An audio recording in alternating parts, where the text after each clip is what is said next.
You know, we're here today at a peppermint field with one of our key suppliers of peppermint. From behind a desk or in front of a computer, it's easy to talk about quality, it's easy to talk about the amount of oils or the amount of the other products we might need, and it's easy to talk about price.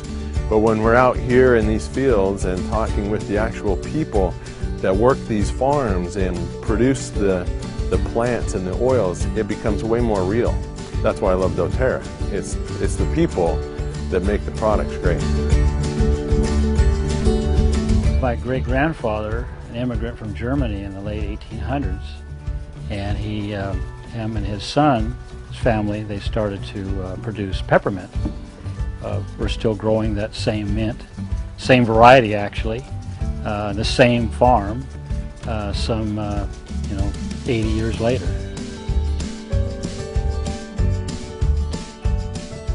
When the plant is deemed ready to be harvested, we'll go out there with a windrower, traditional windrower, the same thing they'd use to harvest, let's say, grass hay for baling.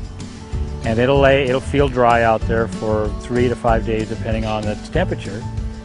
And then we'll come along with what we call a forage harvester, actually chops it, and it blows it into those containers. And then, of course, the containers are sealed up in the front.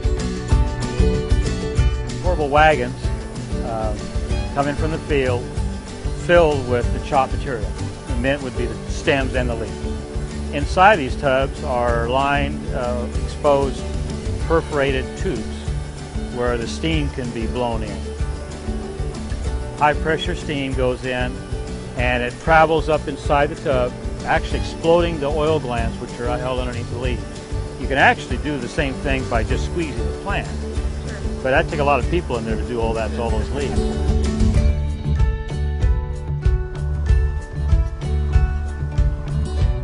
There's some spent hay out there. They'll dump it out, stockpile it. Right. In the fall, when everything else is done, we put it in manure spreaders and we'll mulch the fields. I guess it becomes something in your blood a little bit. I was proud to see my kids want to carry that on. I know these generations, there's a lot of attractiveness to go do other things in this world, but I think they see that there's value in producing something that is so widely used and actually help people. I've worked jobs where you really don't see the fruits of your labor, and this is a job where that's dramatically different.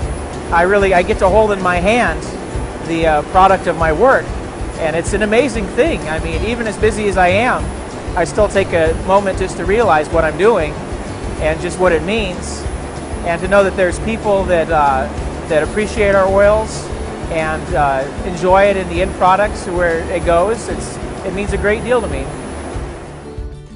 The quality of this oil from a chemical standpoint is in its high menthol content, which is appreciably higher than what you'll see in a lot of other mint products. The smoothness, the low furan levels, and it's just a very smooth, sweet U.S. oil, which is why the United States is known as having the best peppermint oil in the world.